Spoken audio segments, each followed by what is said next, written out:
Hello and welcome back to the channel everyone. आज का video will be about a review.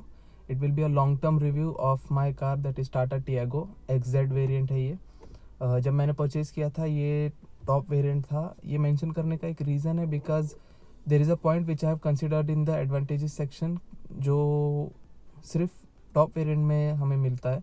सो वो मैं आपको बताऊंगा आगे वीडियो में।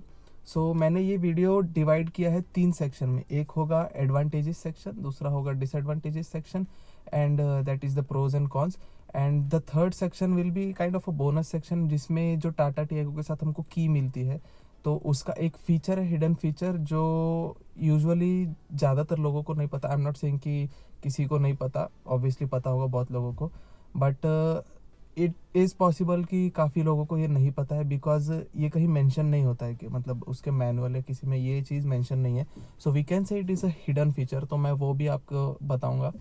सो स्टार्टिंग विद द वीडियो, इस कार को मुझे परचेज करके समवेयर अराउंड 4 इयर्स हो गए हैं एंड मैंने इसे 9,000 किलोमीटर चला लिया है। अबाउ 9,000 के आगे कुछ होगा, एग्जैक्ट मैं बता देता हूँ। ये देख लो, इस 9,032 टू बी एग्जैक्ट, या इट्स 9,032 किलोमीटर्स। तो इसको लेके मुझे काफ़ी वक्त हो गया, मैंने इस कार के साथ काफ़ी वक्त बिता लिया है एंड इस कार में जितने भी किलोमीटर क्लॉक हुए वो मैंने ही ड्राइव किए हैं। सो या नाउ आई कैन से कि मैं इस कार के जो भी चीज़ें हैं, फैक्टर्स हैं, मैं उसको अच्छी तरह से जानता हूँ और मैंने काफ़ी एक्सपीरियंस किए हैं। सो फिर दैट्स वाई आई थॉट कि this is the correct time to share all those pros and cons of this car if someone is trying to purchase और looking to purchase this vehicle. Well, अभी तो काफ़ी updates आ गए होंगे, so but still the overall इसका engine और वो परफॉर्मेंस वगैरह वो काइंड ऑफ सेम ही होगा। तो इसलिए I thought I will just do a long term review of this car. मैं पहले स्टार्ट करता हूँ एडवांटेजेस के बारे में। तो सबसे पहला एडवांटेजेस जो मैंने कंसिडर किया था ये लेते time was the car is very spacious. What I mean to say is जो कार के अंदर स्पेस है, आपको अभी मैं दिखा देता हूँ। ओके, ये देखो, लेग स्पेस काफ़ी ज़्यादा है एंड पीछे भी बैठने के लिए काफ़ी ज़्यादा स्पेस है।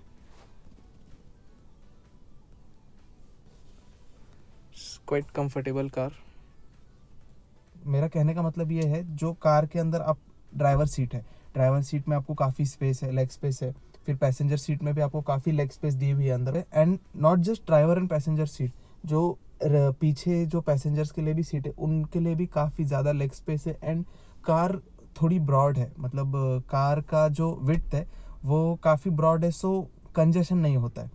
Second thing is that car की जो हाइट है, यूजुअली अभी आप देखोगे, जो आई एम नॉट सेइंग कि कंपैरिजन नहीं कर रहा हूँ मैं, बट जो भी कार्स होती है, take let's say Swift Dzire, well वो तो सीडैन होगी, बट जो भी कार्स होती है उनका अगर आपकी हाइट अगर छोटी होगी, मतलब कार की हाइट छोटी होगी, तो आपको कार के अंदर और बाहर जाने में थोड़ा प्रॉब्लम आता है। If you are a bit tall तो फिर आपको थोड़ा अनकंफर्टेबल होता है। I am not saying problematic होता है, बट अनकंफर्टेबल होता है। तो इस मामले में ऐसा नहीं, ये कार काफ़ी हाइट है इसकी अच्छी खासी, काफ़ी कंफर्टेबल है। सेकंड थर्ड थिंग जो आती है, इसका जो वेट है, अब ये एक कॉन्फ्लिक्टिंग बात हो जाती है। क्यों पता है? क्योंकि इसमें एक एडवांटेज भी आता है and but it will be more bias to the disadvantage section, but मैं वो आपको डिस्कस करता हूँ आगे। एडवांटेजेस सेक्शन में क्या है ये कि जो कार का वेट है, इस कार का वेट थोड़ा ज़्यादा है यूजुअल कार से, ये मैंने एक्सपीरियंस किया और मुझे फील हुआ है और मैंने थोड़ी रिसर्च भी की, तो इस कार का थोड़ा वेट ज़्यादा है। बट उसकी वजह से एडवांटेज क्या होता है कि जो हाई स्पीड है, अगर आप हाईवे पे चल रहे हो तो कार अगर हाई स्पीड में चल रही है तो आपकी कार ज़्यादा वॉबल नहीं होती। ज़्यादा मतलब मेरे को तो कभी वॉबल फील हुआ नहीं है। I have taken this car to, not braking और I will not recommend, but I have taken this car to somewhere around 160 to 165 I guess, I don't know. तो well, it is not, I will not recommend कि आप उस speed पे जाओ, but वो एक actually express way था and ठीक है, वो जाने देते हैं। तो मेन बात यह है कि मैं 140 टू 160 पे भी अगर आप क्रूज़ कर रहे हो इस कार पे, तो ये कार आपको वॉबल नहीं करेगी। आपका काफ़ी ज़्यादा, मतलब आपको कॉन्फिडेंस रहता है कार में कि स्टीयरिंग कंट्रोल भी इसका काफ़ी अच्छा है। ये भी एक इसका एडवांटेज है कि इसका steering response and steering control बहुत अच्छा है। आपको रिस्पॉन्स ऐसा नहीं फील होगा कि आप ओवर स्टेयर कर रहे हो या अंडर स्टेयर हो रहा है। ऑब्वियसली ये ड्राइवर पे डिपेंड करता है। अगर आप प्रोफेशनल या बहुत अच्छे ड्राइवर हो तो आपको तो कोई भी कार दे दो, आपको कोई फ़र्क नहीं पड़ेगा। But still as a normal driver आप अगर देखना चाहोगे तो फिर ये काफ़ी अच्छा रिस्पॉन्स देती है। तो अब बात करते हैं इसका एक और जो एडवांटेज है, सो आता है इसका इंफोटेनमेंट सिस्टम। तो दिस वाज द थिंग जो मैंने जिसकी वजह से आपको मेंशन किया कि ये टॉप वेरिएंट परचेज़ किया था मैंने। तो जो ये टाटा जो इंफोटेनमेंट सिस्टम जब मैंने परचेज़ किया था, तब जो ये वाला इंफोटेनमेंट सिस्टम है वो टाटा ने सिर्फ टॉप वेरिएंट्स के लिए रखा था। आई गेस मैंने ये 2017 या 18 में परचेज़ किया था। I don't actually remember the exact year. तो उस टाइम पे जो आपका सिर्फ टॉप वेरिएंट होता है उसमें आपको सिर्फ ये इंफोटेनमेंट सिस्टम मिलता है, और उसके लोअर वर्जन्स में सेकेंड टॉप में भी आपको ये नहीं मिलता है। तो इसका इंफोटेनमेंट सिस्टम बहुत ज़्यादा प्यारा है। एंड सेकेंडली जो आप इसमें ब्लूटूथ मिल जाता है आपको। बाकी तो ऑक्स और पेन ड्राइव तो वो तो सब में होता ही है। सो ब्लूटूथ कनेक्टिविटी के साथ आपको एक फिर यहाँ पे एक माइक्रोफोन है, कार में ही माउंटेड है। सो वो एक मुझे चीज़ पसंद आई, बिकॉज अगर आपको कहीं कॉल आ रहा है, सो यूजुअली कैसा होता है अगर आपके कार में माइक्रोफोन होगा अगर माउंटेड तो ड्राइवर के जस्ट सीट के ऊपर है। सो कॉल्स में आपको बात, वेल इट्स नॉट रिकमेंडेड कि आप ड्राइविंग करते टाइम कॉल पे बात करो, बट समटाइम्स इट्स इमरजेंसी तो आपको करना पड़ता है। सो उस टाइम पे माइक्रोफोन जस्ट आपके ऊपर है, तो इसकी वजह से आपका जो आवाज़ है वो काफ़ी क्लियर रहता है, उसमें कोई डिस्टॉर्शन या कुछ होता नहीं है। अब जो एक और बात है इसके जो speakers, well I am really impressed with the speakers. इसमें ये होता है the speakers are powered by Harman speakers, and the music system is powered by Harman, which is can say JBL से associated है। So as we all know JBL is very popularly known for its sounds and the speakers। So इसके speakers बहुत काफ़ी अच्छे हैं, and particularly I love bassy sound, जो base रहता है गानों का वगैरह, तो वो मुझे काफ़ी पसंद है। और ये कार में वो काफ़ी आपको थम्पी फील देता है। सो वो जो चीज़ है वो आपको काफ़ी बार परचेज़ करने पड़ते हैं जो आप सब वूफर्स लगाते हो। Well I am not saying कि आप अगर कोई सब वूफर लगाओगे तो उससे भी अच्छा ही है, नो उतना अच्छा नहीं है। बट वेल अगर आप नॉर्मल लाइफ के लिए जो जा रहे हो, या कोई अगर आप ट्रिप के लिए जा रहे हो, या आप अगर कहीं सिटी में चलते चलते if you like to enjoy the music while you ride, so this system is very perfect and ideal for you, because it's not annoying but it's very lively and feel आपको बहुत ज़्यादा आता है। सो ये बात इसकी मेरे को बहुत ज़्यादा पसंद आई। एंड जो टॉप वेरिएंट लेने का जो इसका मेरा उस टाइम पे मैंने सोचा था कि मैं सेकेंड टॉप लेता हूँ, बट जब मैंने इसका इंफोटेनमेंट सिस्टम और मैंने इसके साउंड जब सुने और एक्सपीरियंस किए, सो आई वाज लाइक कि नहीं, अपने को यही चाहिए। सो उसके लिए लिया था। उस टाइम पे गाड़ी का price was around 6 lakh something में मुझे ऑन रोड पड़ी थी ये। अभी का प्राइस बढ़ गया होगा ऑब्वियसली, मुझे एग्जैक्ट पता नहीं है, बट उस टाइम पे 6 लाख में उस प्राइस बजट में इतना सब कुछ मिलना was very can say it's very rare. क्योंकि जो भी अब मैं दूसरे कार्स का नाम नहीं लेना चाहता था, but if we consider Maruti Suzuki Swift, okay, so Swift का जो बेस वर्जन है उस टाइम पे भी उसका जो बेस वर्जन था वो भी समवेयर अराउंड 7 लाख से शुरू हो रहा था base version, and top version was somewhere around 9,50,000 9,75,000। So comparatively to that price range, and if I have to say कि अगर मैं टियागो और स्विफ्ट में कंपेयर करना चाहूँ तो येस, बहुत सारे सेक्शंस में मैं टियागो को अच्छा बोलूँगा, but there are few sections, मैं आपको डिसएडवांटेजेस में भी बताऊँगा वो चीज़ कि वो, और वो बहुत क्रिटिकल सेक्शंस है कि जिसमें Swift will always beat this car, always, I am saying always.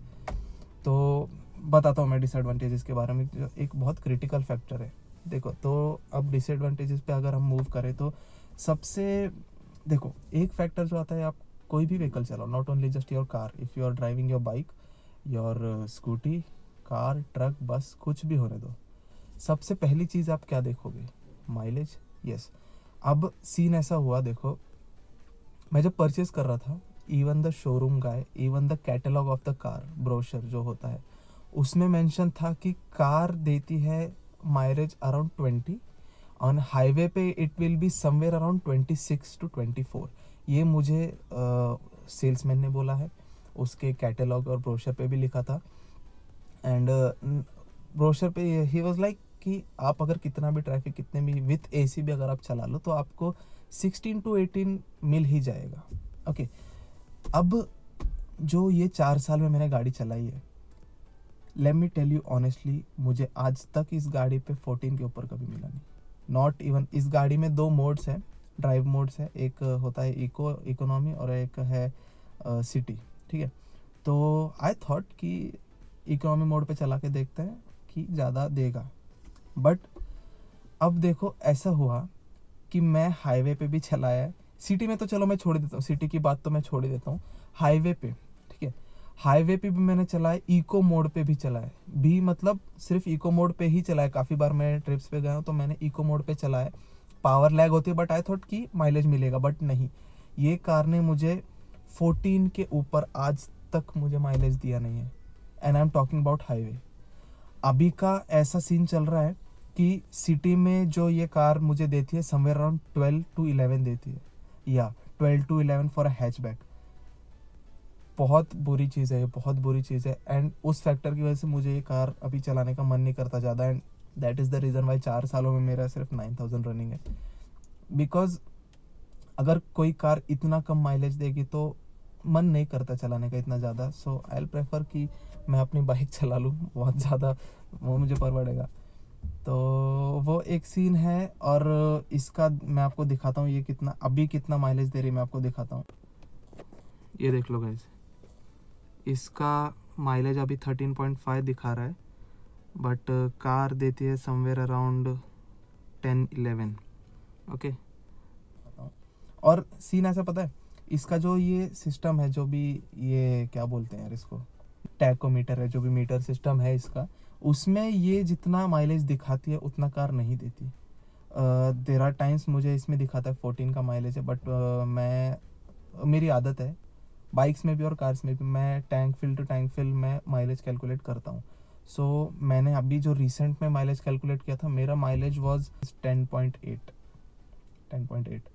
And car में तब शो कर रहा था 14। सो आप अब फ़र्क समझ लो कितना ज़्यादा है। तो इसका ये एक बहुत बड़ा और बहुत क्रिटिकल डिसएडवांटेज है, जो एक ये फैक्टर है, सिर्फ कितने भी आप अच्छे एडवांटेजेस दे दो कार में, पर अगर ये एक चीज़ सॉल्व नहीं होती है तो फिर आई डोंट थिंक कि ये कार परचेज करना will be a good option. Because अगर आप चला ही नहीं पाओगे तो बाकी चीज़ों का क्या फ़ायदा हो रहा है। अब सेकेंड बात आ जाते हैं इसके जो सस्पेंशन है कार के। तो कार के सस्पेंशन इतने कुछ खास नहीं है, आई एम ऑनेस्टली टेलिंग कि इसके सस्पेंशन इतने खास नहीं है। अब इसका एक बात क्यों मैं कि ऐसा क्यों बोल रहा हूँ, बिकॉज वेल स्टिफ है इसके suspension, I am not saying कि इसके स्टिफनेस नहीं है, बट जो अगर आप खड्डों में जा रहे हो या आपके कोई थोड़ा भी रफ सरफेस आ गया तो आपकी पूरी कार हिलती है, मतलब खड्डे के साथ आपको हिलेगी। ऐसा नहीं कि आपका जो सस्पेंशन है वो उसको ऑब्जर्व कर लेगा, तो ऐसा नहीं होता।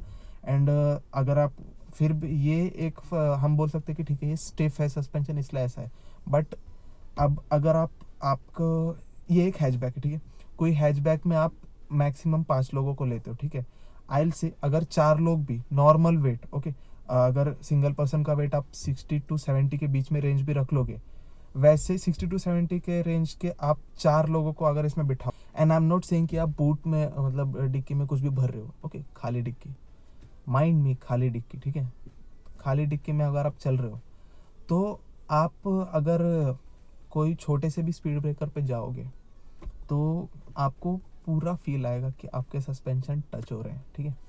और अगर आप डिक्की में कुछ सामान रख रहे हो तो फिर तो भूले जाओ भाई, छोटे से छोटा भी अगर आप स्पीड ब्रेकर आओगे तो आपकी कार पूरी नीचे बैंग करती है। आई एम नॉट सेइंग कि कार का जो ये टच होता है इसका ग्राउंड क्लियरेंस काफ़ी अच्छा है, बट कार का टच नहीं होता है, बट उससे फ़र्क नहीं पड़ता क्योंकि आपको कार के अंदर बैठ के पूरा फील हो रहा है कि आपके जो सस्पेंशन है वो पूरे बैंग कर रहे हैं। तो इसका suspension setup not very pleasant. Second जो मैंने आपको बोला था कि जो इस कार का वेट है वो कॉन्फ्लिक्टिंग फैक्टर है, कि वो एडवांटेज भी है डिसएडवांटेज भी है। सो या आई एक्सेप्ट कि वो हाई स्पीड पे आपको एडवांटेज देगा कि आपकी कार स्टेबल है, बट जो डिसएडवांटेजेस फैक्टर ये है कि इसका वेट ज़्यादा है। सो आपको एक तो मैंने आपको सस्पेंशन का बताया कि आपके बैंग करेंगे, तो तो वो अनकंफर्टेबल राइड में काउंट हो जाएगा। सेकेंडली इसका वेट ज़्यादा है, which is also a reason why this car gives low mileage. ये मैं अपने अजम्पशन से नहीं बोल रहा हूँ, क्योंकि मैंने ये चीज़ सर्विस सेंटर पे जब भी मैं जाता हूँ सर्विस कराने कार का, तो मैंने ये चीज़ डिस्कस की वहाँ पे हेड जो भी था, कि मैंने बोला कि भाई कार की सर्विस, अपनी कार की जो अपने को माइलेज मिल रहा है वो काफ़ी कम मिल रहा है, क्यों? So usually most of the times उनका आंसर ये रहता था कि सर कार का वेट थोड़ा ज़्यादा है, इसलिए आपको माइलेज कम मिलता है। सो भाई हमने तो बोला नहीं था कि कार का वेट ज़्यादा रखो कि तुमने रखा है। एंड द थिंग इज़, मैं इतना डिसअपॉइंट नहीं होता माइलेज से भी, बट जब परचेस करते टाइम अगर आप लोगों को ये पता है कि ये माइलेज आपको कम देने वाली, तो at least you should not mention it in your brochure कि आपको इतना माइलेज मिलेगा। और सेल्समैन का तो काम होता है बोलना, हम उनको ब्लेम नहीं करेंगे, मार्केटिंग है, बोलना पड़ता है। But the company should not mention it in the brochure और कैटलॉग कि आपको इतना क्लेम करती है कंपनी की ये ऐसा होगा। बिकॉज समझो आप अगर 18 भी क्लेम कर रहे हो, तो कार ने लीस्ट टू लीस्ट 15 देना चाहिए। Okay, this is the bare minimum expectation of a customer कि आप अगर 18 अगर आप क्लेम कर रहे हो, तो कार ने एटलीस्ट सिटी में 15 देना चाहिए। और ये 18 सिटी का क्लेम है। ओके, ऐसा नहीं कि हाईवे पे 18 क्लेम है, सिटी का क्लेम उन्होंने 18 दिया है, तो एटलीस्ट 15 अगर मिल जाए तो भी उतना कुछ प्रॉब्लम होता नहीं। But if you are giving 18 as the mileage and the car is giving near about 10-11, तो भाई ये काफ़ी ज़्यादा, बहुत ज़्यादा डिफरेंस हो जाता है ये। एंड टू बी ऑनेस्ट, जो 10-11 का जो माइलेज है, एसयूवीज देती है ये सारे माइलेज, ठीक है, 9-10।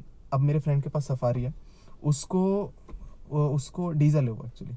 सो उसकी सफारी उसको 9 और 10 का माइलेज देती है, एंड हाईवे पे समवेयर अराउंड 11।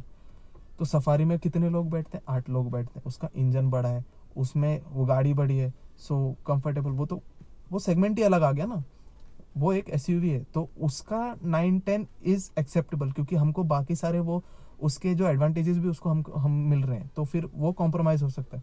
बट अगर आप अपनी हैचबैक को आप 10-11 का माइलेज अगर वैसा इंजन दे रहे हो, so that's not acceptable for me, at least मेरे लिए तो बिल्कुल एक्सेप्टेबल नहीं है। अब इसका एक सोल्यूशन आ जाता है जो कि मैं कंसिडर कर रहा हूँ, इन फ्यूचर शायद से मैं करवा लूँ, कि you can fit a CNG kit. और अभी वो सीएनजी किट फिट करने में भी समवेयर अराउंड खर्चा आता है 50,000 to 60,000।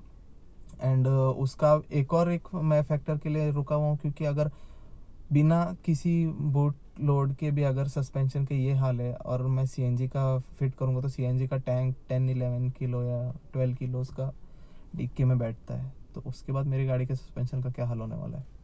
तो वो एक चीज़, ये सब सोच के भी मैं रुका हुआ हूँ, and I am not actually sure कि मुझे वो कराना चाहिए कि नहीं।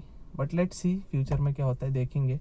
ये थे जो भी मेरे एडवांटेजेस थे और डिसएडवांटेजेस जो मैंने खुद एक्सपीरियंस किए हैं, पर्सनल एक्सपीरियंस है, ऐसा नहीं कि मैं ब्लफ कर रहा हूँ या मैं आपको बस बताने के लिए बता रहा हूँ। मैं जो भी रिव्यू करता हूँ अपनी गाड़ियों का यूजुअली करता हूँ, किसी और की गाड़ी का करता नहीं। मैंने एक ही गाड़ी का किया है, वो है सलीम की गाड़ी। वो भी मैंने इसलिए किया बिकॉज मैंने वो गाड़ी खुद चलाई है, and not just for 100 or 200 kilometers. I have ridden that bike for more than 1,000-2,000 kilometers. तो इसलिए मैंने वो रिव्यू किया। एंड रही बात इस गाड़ी की, तो मैंने जो भी इसके प्योर 9,032 किलोमीटर्स है वो मैंने चलाई है। सो इसलिए आई एम प्रेटी श्योर कि मैं जो बोल रहा हूँ वो मैंने खुद एक्सपीरियंस किया है। और वो ऐसा नहीं है कि वीडियो बनाने के लिए मैं कुछ भी बोल दूँ या मुझे कोई कंटेंट चाहिए इसलिए मैं ये चीज़ कर रहा हूँ, नहीं। आई जस्ट थिंक कि ये जो चीज़ें हैं ये मैं आपके साथ शेयर करना चाहिए, तो ये आपको हेल्प करे, दैट्स व्हाई मैंने किया। ये हो गया जो भी कार का एडवांटेजेस थे, डिसएडवांटेजेस थे, ऑल इन ऑल जो कार का रिव्यू था इज़ कम्प्लीटेड हेयर। अब आते हैं थर्ड सेक्शन पे, जो कि मैंने आपको प्रॉमिस किया था कि मैं आपको इस कार के जो की का है वो हिडन फीचर बताऊंगा। सो ओके, तो दिस इज़ द कार की, ठीक है, ये फ्लिप की है। अब यूजुअली हम सबको पता होता है, मैं देखो बता देता हूँ, ये जो है इसका लॉक करने के लिए होता है, ये वाला अनलॉक के लिए। And this middle feature is, अगर आप कहीं कार पार्क कर रहे हो तो आप लॉक करने के बाद ये बटन प्रेस कर सकते हो, तो उसके बाद आपकी कार की जो हेडलाइट है वो ऑन रहेगी for a particular amount of time. Usually जो फैक्ट्री रीसेट होता है वो 30 सेकेंड्स होता है, बट आप इंफोटेनमेंट सिस्टम में वो कंट्रोल कर सकते हो कि आपको 30 सेकेंड चाहिए, 1 मिनट चाहिए, 3 मिनट चाहिए, 5 मिनट चाहिए। तो वो एक ऑप्शन इन्होंने दिया हुआ है। अब जो हिडन फीचर है, इसका हिडन फीचर की बात करते हैं तो मैं बता देता हूँ। ये जो 2 बटन है, लॉक एंड अनलॉक, अगर आप उसको साइमल्टेनियसली एक साथ अगर आप प्रेस करोगे तो कार के पार्किंग लाइट्स चालू होते हैं एंड कार का हॉर्न बीप करना शुरू करता है। अब इसका फ़ायदा क्या है? तो देखो, ये कोई मज़े के लिए नहीं है, किसी को सताने के लिए नहीं है।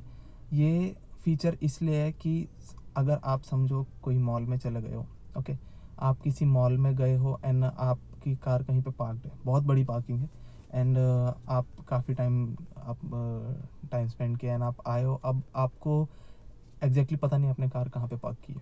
तो आप समझो पार्किंग में एंटर कर रहे हो एंड आपको आपकी कार मिल नहीं रही कहाँ पे। सो व्हाट यूल डू, आप ये दोनों बटन प्रेस करोगे एंड बटन प्रेस करते ही जो आपका कार है, जो आपकी कहीं भी कार जो आपकी खड़ी है, तो वो हॉर्न बजाना शुरू, बीप करना शुरू कर देंगे। मैं आपको दिखाता हूँ अभी, एक्चुअली मैं पार्किंग में हूँ, तो I will show you now कि ये कैसे साउंड करता है एंड क्या रिएक्ट करती है ये दोनों बटन दबाने पे। सो वो जो हॉन्किंग है कार की वो शुरू हो जाएगी। So you can locate your car कि हाँ भाई उधर है अपनी कार, तो आप जाके वो कार को आप इजीली फाइंड आउट कर सकते हैं एंड वो बंद करने के लिए वापस आप अगर आप सिर्फ लॉक भी दबा दोगे या अनलॉक भी दबा दोगे तो वो हॉन्किंग बंद हो जाएगा, ठीक है। सो अभी मैं आपको बाहर चल के दिखाता हूँ कि कैसे ये एक्चुअली वर्क करता है। ओके, सो ये कार है जो मैंने आपको बताया था, लॉक फीचर, अनलॉक, ये तो सबको पता था। एंड ये जो मैंने लाइट का फीचर बताया था एंड जो मैंने आपको फीचर बताया था पार्किंग फाइंड करने वाला, वो मैं बता देता हूँ। ये रहे दोनों एंड देखो,